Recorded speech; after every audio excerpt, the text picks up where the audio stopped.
మీరు ఇక్కడ మీరు హైదరాబాదు బాడీని తీసుకొని మీరు హైదరాబాద్ వచ్చేసరికి సంతకాల సేకరణ కార్యక్రమం నడుస్తూ ఉంది అప్పటికే. అప్పటికే స్టార్ట్ అయింది. ఇవన్నీ తెలియదని కామన్. అంటే నేను సంతకాల సేకరణలో అందరూ ఎమ్మెల్యేల ఎమోషన్ అది. అప్పుడు ఎమోషన్ ఏంటంటే జగన్ గారు ముఖ్యమంత్రి అయితే బాగుంటుంది అనేది ఎమోషన్ దట్ డే. అది కూడా నాకు గుర్తుంది. ఫస్ట్ స్టేట్మెంట్ జగన్మోహన్ రెడ్డిని ముఖ్యమంత్రి చేయాలని ఫస్ట్ ప్రకటన చేసింది రఘువీరారెడ్డి గారు. Very very first statement. ఆ రోజు నాకు బాగా మినిట్ ఫాలో అయ్యాను.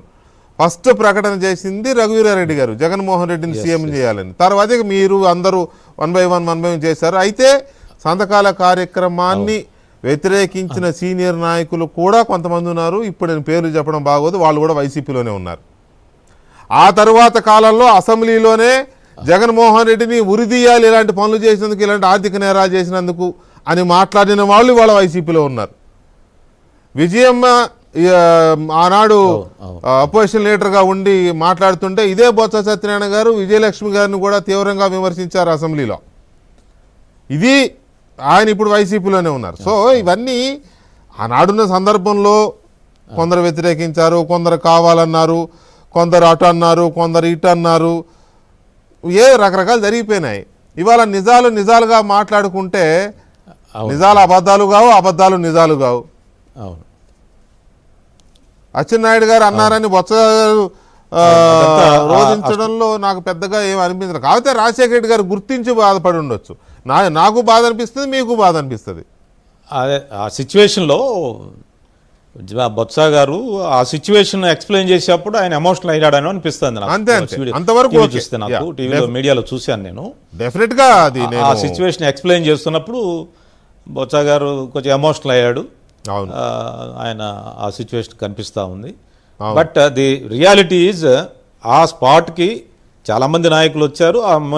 మేము డైరెక్ట్గా డెత్ స్పాట్కి వెళ్ళింది నేను, రఘువీరారెడ్డి గారు, కొంతమంది కర్నూలు జిల్లాలోనే ఉన్నారు. ఆ తర్వాత బాడీ తీసుకొని అందరూ హైదరాబాద్ వచ్చాము. హైదరాబాద్ వచ్చి నెక్స్ట్ డే నుంచి సంతకాల సేకరణ స్టార్ట్ అయ్యింది. అవును, కరెక్టే.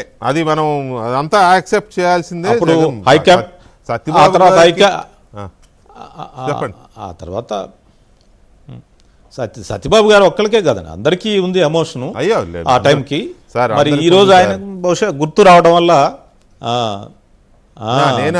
చనిపోయినా అందులో ఒక లీడరు, మాస్ లీడరు, అప్పుడే ఎలక్షన్ అయి ఉంది, అప్పుడే ముఖ్యమంత్రి అయి 3 నెలలు కూడా కాలేదు. అందువల్ల కొంత అందరం బాధపడినాము. సత్యబాబు గారికి మరి బొత్స గారు అచ్చెన్నాయుడికి ఆన్సర్ చేసే టైంలో రాజశేఖర్ రెడ్డి గారు గుర్తొచ్చి ఎమోషన్ అయ్యి కన్నీరు పెట్టుకుని ఉండవచ్చు. ఖచ్చితంగా అది జరిగే ఉంటుంది, అదే జరిగి ఉంటుంది. నేను కూడా అదే అనుకుంటున్నా. అంతేగాని జగన్మోహన్ రెడ్డిని అన్నందుకో, లేకపోతే అచ్చెన్నాయుడు గారు విమర్శించినందుకో, లేకపోతే బొత్స గారు అంటే మాకు తెలిసింది అని అన్నందుకో రోధించారని నేను అనుకోవట్లేదు. ఎందుకంటే అవన్నీ నిజాలు కాబట్టి. రాజశేఖర రెడ్డి గారు గుర్తు రావడం వల్ల ఒక్క విషయం ఇక్కడ కంటిన్యూషన్లో చెప్పండి. ఒక కంటిన్యూషన్లో ఒక పార్ట్ ఏంటంటే, ఆ ఎపిసోడ్ అయిపోయింది, అందరూ మెజారిటీ దాదాపు అందరు సంతకాలు పెట్టారు. సో హైకమాండ్ మాత్రం ఎందుకో రిలక్టెంట్గా ఉంది. రిలక్టెంట్ కూడా రోసే గారు సీఎం అయ్యారు, మీకు తెలుసు, ఆ ఎపిసోడ్ అంతా మీకు తెలుసు. ఆ తర్వాత ఆయన ఢిల్లీ వెళ్ళినప్పుడు ఢిల్లీ వాళ్ళు ఆయనకి ఒక సెంట్రల్ మినిస్టర్గా ఇస్తాము అనే ఆఫర్ కూడా ఇచ్చినట్టుగా కూడా నాకు తెలుసు. అవును, ఆ విషయాన్ని వినోద్ మెహతా అని ఒక అవుట్లుక్ జర్నలిస్టు ఆయన రాశాడు, ఆయన చెప్పాడు, మా అందరికి కూడా చెప్పాడు. ఇంటర్నల్గా జరిగిన సంభాషణ, అది పార్టీ లీడర్స్ అంతా చెప్పారు.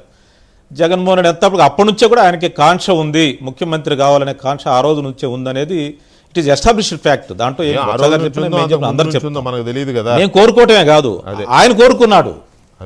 ఆయన కోరుకున్నాడు అంటున్నా, మేము కోరుకోవటం కాదు. కోరుకోవటం అనేది యాజ్ ఎ ఎమోషన్ లీడర్ చనిపోయారు.